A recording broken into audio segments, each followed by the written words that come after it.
Hello everyone, welcome to Career in Pharma. तो वो सारे लोग जो करियर इन फार्मा चैनल में नए हैं, for them let me tell you, Career in Pharma is the biggest online training platform for healthcare professionals and life science graduates regarding how you can make a career inside pharmaceutical industry. So if you are a doctor, clinician from a clinical background and you don't have any interest in clinicals and you're wondering how to make a career inside non-clinical sectors such as pharmaceutical industry, then trust me, this is one of the best platform you can have. Because Career in Pharma platform ke through, we are not just providing programs, we are creating awareness. We are putting out so many videos out there regarding, how you can start and regarding so many things you can watch in our YouTube channel. And also for life science graduates, what are the options apart from your core areas? As a life science graduate, you can also work inside pharmaceutical industry. That also we share, multiple times through our different social media. So please subscribe to our channel to get future notifications about any video we put. Also, please follow us in different social medias like Instagram, Facebook and LinkedIn as well. And you will get to know so many things out there. Also, let me tell you, this career in pharma we are doing for more than 5 years. So this is for all who are new to our channel today. Now, आज की video में हम बात करेंगे what are the top 10 drug safety associate important interview question answer. So apart from drug safety, if you get any interview offer or any interview chance for this drug safety associate or maybe pharmacovigilance officer, pharmacovigilance associate, pharmacovigilance executive, all are same job role, just the name differs depending on the company. तो आज की video के अंदर हम इन्हीं top 10 interview question answers की बात करेंगे। दूसरा, जब मैं आपको क्वेश्चंस बताऊंगी, definitely I will tell you answers as well, और मैं बीच में आंसर्स रीड करूंगी because I don't remember each and everything, but आपको रीड नहीं करना है, आपको प्रिपेयर करना है। You need to remember each and everything if you are going for interview. So please मुझे जज मत करिएगा कि मैं कहीं से पढ़ रही हूँ, because I don't remember, right, but आपको याद रखना है। तो चलिए शुरू करते हैं। पहला क्वेश्चन जो कि बहुत इंपॉर्टेंट है वो होगा कि व्हाट इज फार्माकोविजिलेंस और what do you understand by pharmacovigilance और what is your understanding of pharmacovigilance. So किसी भी तरीके से ये पूछा जा सकता है। So whenever somebody is asking you what is pharmacovigilance, it is always better to give WHO definition if you can remember. Otherwise जो भी आपकी बेसिक अंडरस्टैंडिंग है वो आप उनको बता सकते हैं। Yes, but better to remember the definition. Definition कोई टफ नहीं है। So what is pharmacovigilance? You can say, as per WHO, pharmacovigilance is the science and activities related to detection, assessment, understanding and prevention of adverse effect or any other drug related problems. So ये तो था पहला question. Number 2, what could be the second question? इसमें आपको पूछ सकते हैं what is adverse drug reaction or ADR? What do you understand? So इसमें भी आपको डेफिनेशन बतानी है। So as per WHO, ADR or adverse drug reaction is a response which is noxious and unintended and which occurs at normal doses used in human for prophylaxis, diagnosis or therapy of disease or modification of physiological functions. एक चीज आप add कर सकते हैं, जब भी आप किसी को कोई भी डेफिनेशन बताएं, फॉर एग्जाम्पल एडीआर की या कुछ भी और, always give them an example also, it is always better. और एडीआर में एक लाइन आप ऐड कर सकते हैं कि ADR is always related to drug, definition के साथ आप बोल सकते हैं। दूसरा, आप एग्जाम्पल एडीआर में डाल दीजिए कि for example we know hepatotoxicity with tetracycline antibiotics, everyone knows, हर फार्मा की केडी त्रिपाठी में आपको ये मिलेगा या और भी किसी फार्मा की बुक में, राइट। दूसरा आप बोल सकते हैं very common is diarrhoea with amoxicillin group of antibiotics. Yes, इसी के साथ तीसरा क्वेश्चन है, after ADR they may ask you what is adverse event, yes, और एडवर्स ड्रग इवेंट, राइट, एई और एडवर्स ड्रग इवेंट। तो again WHO, as per WHO, adverse drug event is any untoward medical occurrence that may present during treatment with a drug, but which may or may not associated or necessarily have a causal relationship with the treatment or with the drug in treatment, right? So ये हो गया adverse event. See, definitions are very easy अगर आप उसको एक बार याद कर लें तो, ठीक है? एग्जाम्पल आपको फिर से इसमें दे सकते हैं एडवर्स इवेंट का कि for example the patient is on cetirizine and diclofenac and one day the patient fell suddenly after taking the drug on the second day, right? So here जो पेशेंट जो गिरा है ना, that is not directly related to any pharmacological effect of the drug, right? Maybe वो वैसे ही गिर गया, but it could be because of cetirizine, because cetirizine का थोड़ा सा सेडेटिव इफेक्ट होता है. तो इस क्वेश्चन इस एग्जाम्पल में we are not very sure कि वो जो फॉल हुआ है that is because of the drug only. That's why this is an example of adverse drug event and not a adverse drug reaction.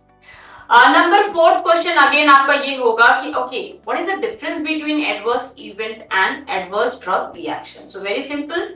Adverse drug event and adverse drug reaction, see, both are unintended, but adverse drug reaction is always related to drug. Means अगर किसी को आप adverse drug reaction बोलते हो तो वो drug के वजह से ही है, बट अगर आप किसी को adverse event बोलते हो, so in that case in adverse event it may or may not related to the drug.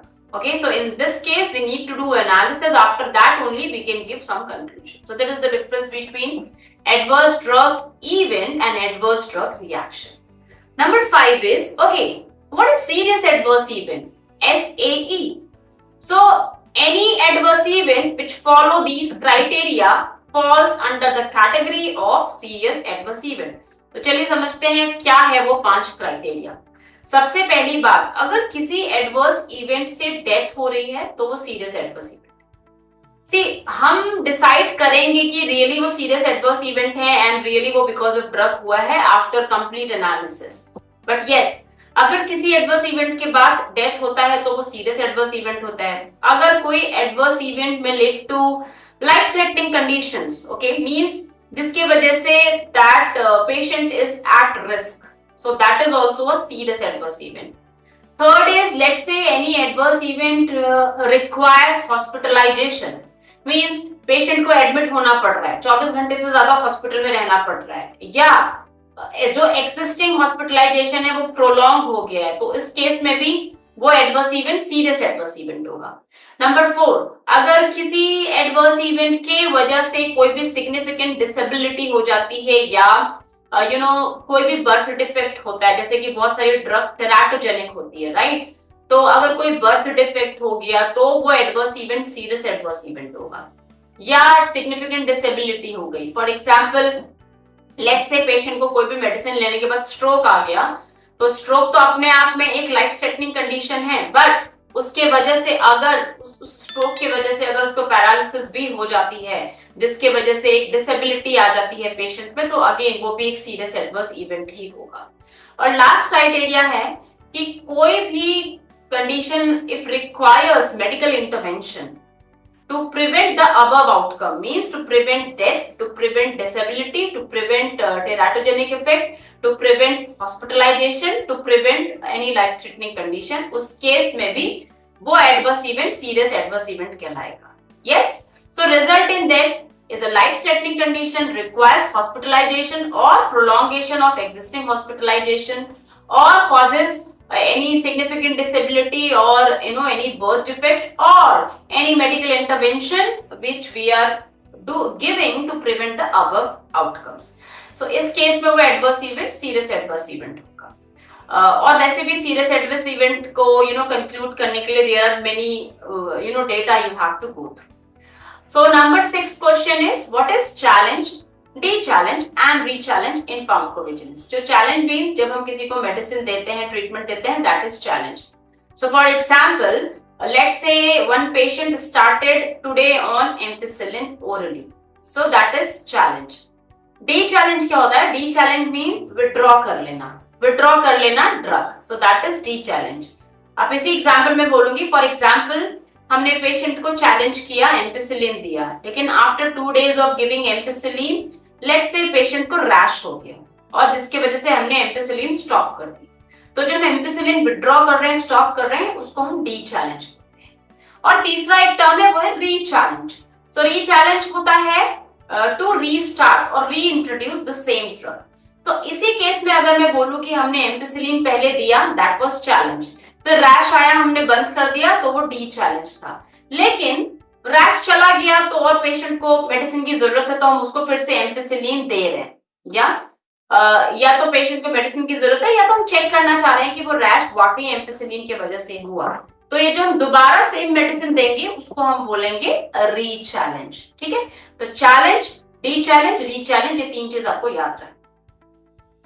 Number 7th question is what is causality and causality assessment and different causality assessment scales. इसमें आता है सबसे पहले causality क्या होती है। Causality is nothing, it is a relationship between जो हम ट्रीटमेंट ड्रग दे रहे हैं जो कि सस्पेक्ट भी है and the suspected adverse event. So why I am using this word suspected? Because जब तक कि कंक्लूड ना हो जाए कि इसी मेडिसिन की वजह से ये एडवर्स इवेंट हुआ है, तब तक हम उसको सस्पेक्टेड ही बोलते हैं, for drug also, for event also. So causality is the relationship between the suspected drug and the suspected adverse event. Now what is causality assessment?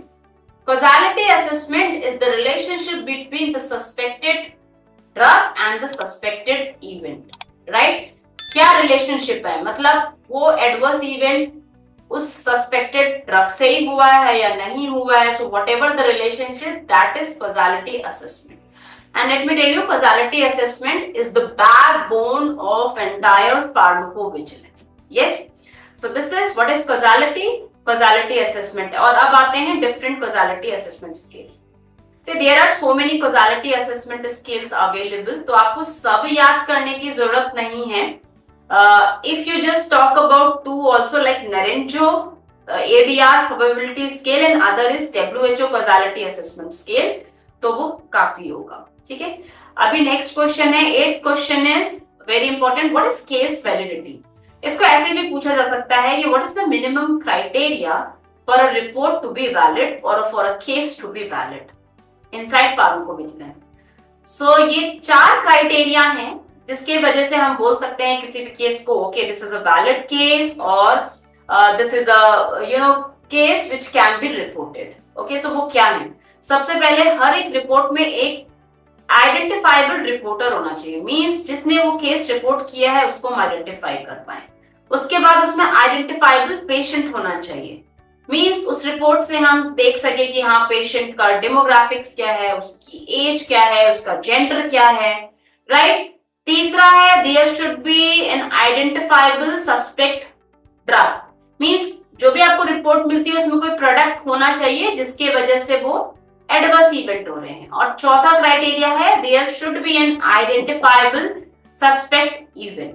तो ये 4 चीजें अगर किसी रिपोर्ट में प्रेजेंट है तो उसको हम बोलेंगे वैलिड केस, और minimum criteria to classify any case as a valid case. Again, identifiable reporter, identifiable patient, and there should be a suspected product or drug, and then there should be a suspected event, so that will be a valid case.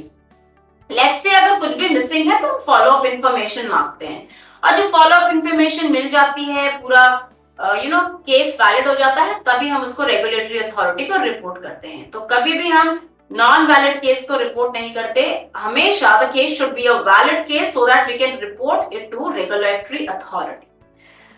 9th question है what are different type of reports in pharmacovigilance. Again one of the important interview question.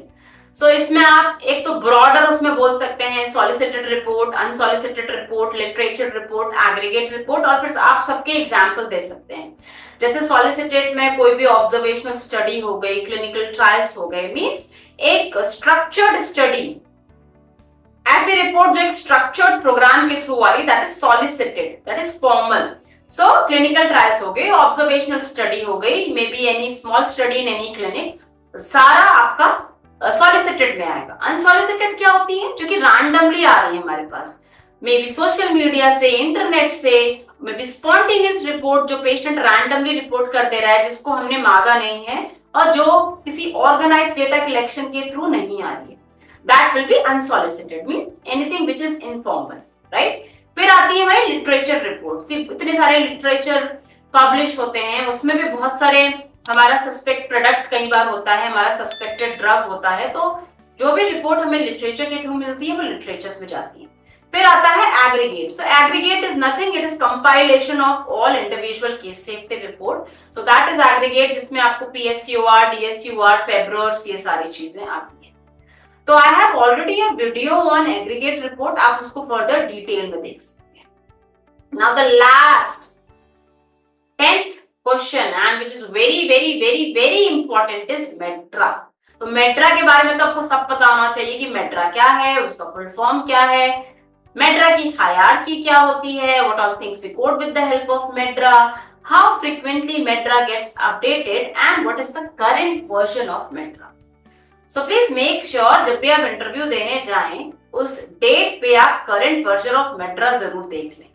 Now the reason why I'm going to tell you in the answer. So सबसे पहले मेट्रा का full form, medical dictionary for regulatory activities, that is मेट्रा। So मेट्रा is a clinically validated international medical terminology है which is used by regulatory authorities as well as biopharmaceutical companies. क्यों हमें इस standardised dictionary की जरूरत है? So that all the drug regulatory authority body, all the biopharma companies can be on the same page, ठीक है? क्योंकि एक जगह मान लो पेशेंट ने रिपोर्ट किया है, जो भी उसको एडवर्स इवेंट हो रहा है उसने रिपोर्ट किया है किसी और तरीके से, दूसरी कंट्री में पेशेंट के कहने का तरीका कुछ और है, बट जब हम उसको मेट्रा में कोड करेंगे तो वो एक यूनिफॉर्म कोड हमें देगा। That's why मेट्रा is very much required and is used by all the regulatory authority, biopharma companies across the world. Now, what is the scope? Means हम क्या क्या चीजें कोड कर सकते हैं मेट्रा की हेल्प से। So inside database we can code adverse event terms, therapeutic indications, past medical history, surgical history, laboratory data. So all these things can be coded with the help of मेट्रा। दूसरा important, मेट्रा की hierarchy क्या होती है? There is a order. So सबसे पहले 5 है hierarchy उनकी, वो आपको याद रखनी है लो से लेके हाई तक। तो सबसे पहला आता है लोएस्ट लेवल टर्म, जिसको हम एलएलटी भी बोलते हैं, उसके ऊपर आता है PT, that is preferred term, उसके ऊपर आता है high level term, that is HLT, उसके ऊपर आता है high level group term, that is HLGT, and on the top there is SOC, that is system organ class. इसका क्या मतलब है? आप जब भी किसी चीज को मेट्रा के अंदर कोड करेंगे, किसी भी रिपोर्टेड टर्म जाएगा एक लोएस्ट लेवल टर्म पे, और हर एक टर्म किसी बॉडी सिस्टम को जाएगा। ओके, फॉर एग्जाम्पल आप रिपोर्ट में आया डिक्रीज न्यूट्रोफिल और neutropenia, that is something reported in the complaint form. Ultimately वो ब्लड और लिम्फेटिक सिस्टम, दैट वो उसका सॉक होगा, ठीक है? तो doesn't matter what is the LLT, हर एक एलएलटी का रिपोर्टेड टर्म का एक सिस्टम ऑर्गन क्लासिफिकेशन होता है, दैट्स हाउ वो हमें एक यूनिक कोड मिलता है, और वो across all the country, all the regulatory body, वो एक सिंगल कोड होता है, ठीक है? So this is the hierarchy. Now very important, how frequently MedDRA gets updated. So MedDRA हर ईयर 2 बार अपडेट होती है। पहला अपडेट होता है मार्च में, दूसरा अपडेट होता है सितंबर में। प्लीज रिमेंबर दिस कि फॉर एग्जांपल आपने मार्च में कोई इंटरव्यू दिया, उसके बाद आप दूसरा इंटरव्यू नवंबर में देने जा रहे हैं, तो you can't say the same version as the latest version आपके इंटरव्यू में। So that is very important. जब भी आप इंटरव्यू देने जाएं उसके पहले आप देख ले अभी करंट वर्जन क्या चल रहा है, ठीक है? सो तो पहला मार्च में अपडेट होता है, दूसरा सितंबर में, और अभी जो करंट वर्जन आज की डेट में जब अभी वीडियो देख रहे हैं, तो डिपेंडिंग ऑन लाइक कब आप देख रहे हैं, बट अभी जो करंट वर्जन है मेट्रा का as of now September 2024, the most recent version of MedDRA is 27.1. Okay, so this is about MedDRA, and with this I have covered all the 10 questions. Okay, तो जब भी आप interview देने जाएं please ये top 10 questions जरूर देख लें, और इसके बिना इंटरव्यू देने मत जाना। And let me tell you, these are very basic questions जो आपको आने ही चाहिए। तो इसका ये मतलब नहीं है कि यही 10 क्वेश्चंस चाहिए आपको, बट हाँ, ये बेसिक 10 क्वेश्चंस तो आपको आने ही चाहिए।